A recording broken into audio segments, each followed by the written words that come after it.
Hi friends, this is Sarah from Crafting and Relaxing. Welcome, thank you so much for joining me. Today I'm going to give you my first October update for No Paper Left Behind. I shared some choices and you guys chose Christmas Delivery Carta Bella, so that's what I'm working with. If this is your first No Paper Left Behind video, let me tell you a little bit about that to start. It was created by Daniela Hayes, and it is a personal challenge. We're not competing with each other.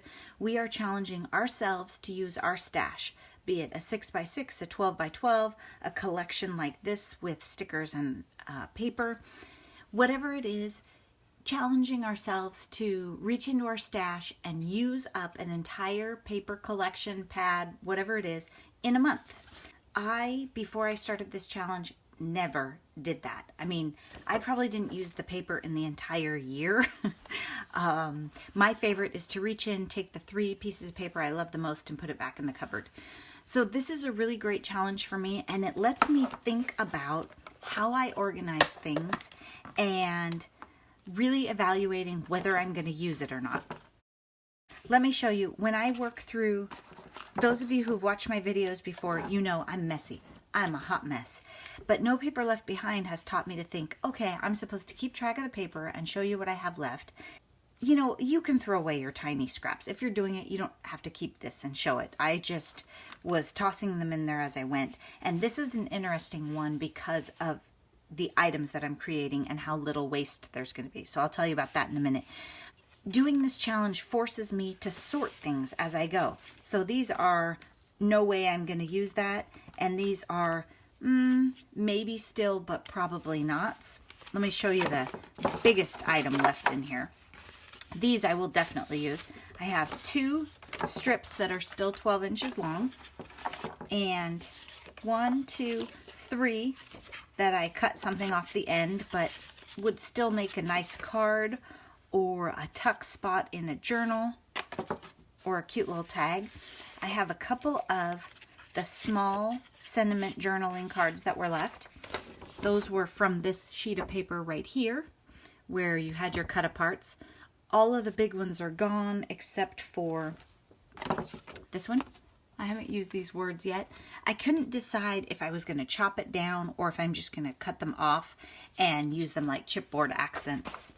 And then this one. So not much paper here. There really isn't much waste out of this, and I'll show you what I did with my measurements because this is by far my easiest No Paper Left Behind as far as using things up. So if you have a bunch of these 12x12 collections with 12 pieces of paper and a sticker sheet, this is a great way. It's absolutely wonderful. Okay, so let me show you what I've made. I cut a few pieces and then I couldn't decide. I thought I was going to make all cards, but the paper has very large scale, okay? So in a 12x12, you've heard me talk about how a 6x6 has a smaller scale and a 12x12 is big. The scale of this for cards, I didn't love. Like, these are giant stripes, giant patterns, and I wasn't feeling it. The other thing is, if you haven't treated yourself to some Carta Bella paper, you need to, and you can't possibly get it through this video, but look at the texture, okay? It is amazing. So I kind of had like a hoarding tendency going, which was funny because I had already committed to you guys to chop this up and use it. But I wanted to be sure that whatever I made, I really, really liked. And I can make cards with anything, but this journal feels luscious. It's thick, it has a little bit of texture, it's wonderful. So I cut a couple strips and then I stopped and I decided, okay, I'm going to make 4 cards. I don't know why I picked 4. I think because I laid out 4 card bases. If you've seen those videos where I do volume, I had only laid out 4 and so I stopped. So I'll show you my cards and then I'll talk about the measurements and what I did. These are die cuts. These are from, I don't know if I have any handy right here, bulletin board border. You can buy it at Dollar Tree. It's not as pretty. You can get it at Hobby Lobby. This gold one, there's 2 golds here. The iridescent one in the middle, I got on clearance in the summer because they were changing the packaging. And I think I paid like 99 cents for many, many feet of it. Now, let me show you.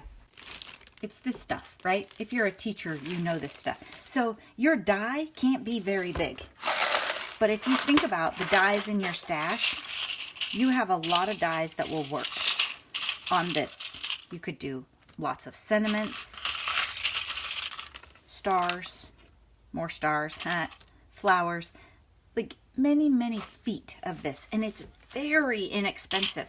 The other thing is it's very sturdy, so it makes really nice die cut shapes. When I was looking around my room, I didn't have any red glitter paper except for a bulletin board border, which my friend Noni picked up at a garage sale. So she was cutting these ornaments and I added the gold thread. This is the gold thread that I got at Walmart, I think last week. I loaded a bobbin, I threaded the machine, and then I took it out to make these. But I think I said how much it was in my video. I think it was like $3.48 or something, not very much. I tied it around the ornaments at the top to knot it and then doubled it up. And then Noni was cutting random sentiments, and this is Let It Snow, and it's on iridescent paper, and it was just fun. This gold is an experiment for me. It's glitter paper from Dollar Tree. Yep, you heard it. 3 sheets for $1. Somebody watched my video and mentioned that there's a sticky version. This is the sticky version. It just doesn't say anywhere on here that it is. But when I pulled it out and started to work with it, it was very thin and had a backing. I don't know how this is going to hold up. Like, is it going to ripple and pucker? It's not super, super sticky, so I did add a little bit of adhesive on the back, but I probably didn't go all the way down the edge to get a nice, clean edge if it doesn't hold its own. So we'll see. I made 4. I'll leave them sitting around for a couple days and then get an idea. So we have Merry and Bright, which is the gold, and then washi tape, and some enamel dots there, and just gold, and enamel dots, and a sticker from the sticker sheet.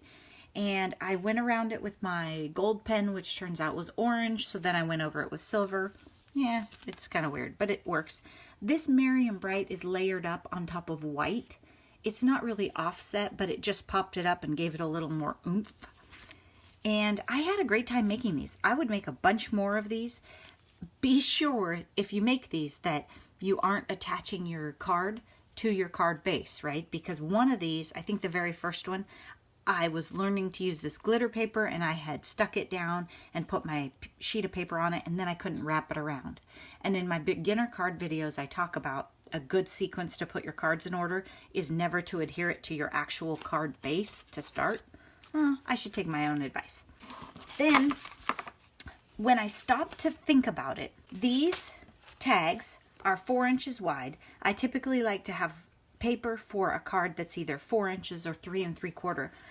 And I thought I wanted to make a journal because the scale was too big. So what I did was I modified. This is the original journal style, and I'll show you others, but I always want to credit Cat and Paws, Gretchen. She's Cat N Paws on YouTube. She made this journal and sent it to me, and I just love it. It is just wonderful. I won it in a giveaway on her channel, and it just has neat stuff. Has her tea-dyed paper. It's just fun. And this weekend I was making different journals, and some are a shabby style, some are vintage, all kinds of different ones. But in this one, I stopped and I thought about it and I modified it so that the paper, the journal is a little bit shorter than with Gretchen's measurements, so that I could still have a 4-inch sheet of paper at the bottom to make a card with. Does that make sense? So out of one piece of cardstock, you can make a page or a cover for your journal and 2 cards or 2 of these big tags.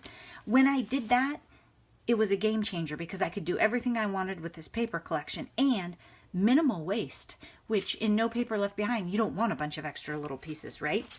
These tags are, you've seen my scrap card videos if you watch my channel. These are scrap tags. They are, for the most part, the branding strip. They're the branding strip off the end, or there are some miscuts. Sometimes there's a 1/4 inch. That's because I miscut something and then took some off. or maybe just extra. Maybe when I trim down a tag for a tuck spot in the journal. And then I backed them also with paper from the collection, and they feel wonderful, and inked the edges. Kind of just gave them a vintage look. And these they came in a pack like this. They weren't very thick. I thought, meh, but I really liked the eyelet, the nice big eyelet, and didn't have to mess with it myself. And then they turned out sturdy and wonderful. And of course, I'll embellish them. In No Paper Left Behind, sometimes we're just showing you, look, we used that paper, it's gone. I should probably remember to embellish them before I completely run out of paper.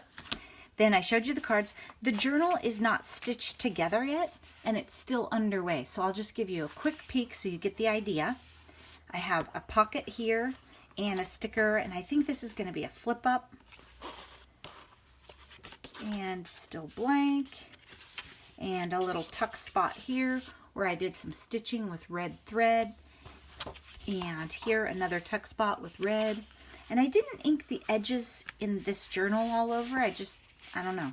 It didn't speak to me. And in some places I used different colors of inks. Some I used red, some I used dark brown. Different projects throughout the weekend. Here's a little tuck spot.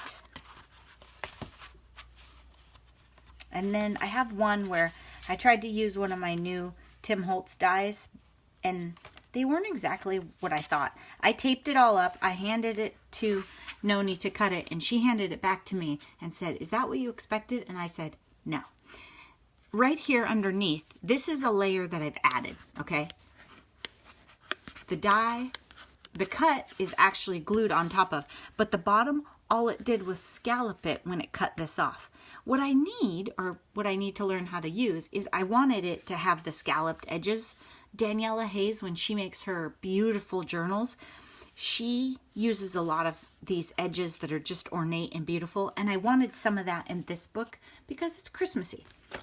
And I have a couple tags that I just prepped for journaling, and I used my tiny attacher. So I'm just getting started. I think I do things in a little bit different sequence than Cat and Paws when she puts them together.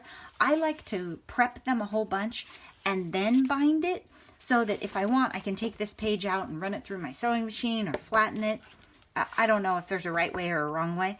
The other thing is, that way if I mess up on a page, I can just pull it out and it's not already sewn in. So you'll see more of that.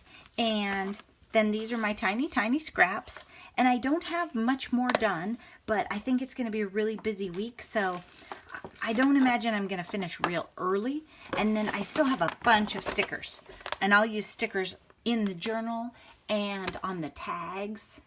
And when Daniela evaluates whether she's done with No Paper Left Behind, she doesn't worry about the stickers. She says it's about the paper. So I'll keep that in mind. Thank you so much for watching. I have some more videos to share hauls from this weekend and other projects. So you should see lots of videos from me this week. Thanks. Bye-bye.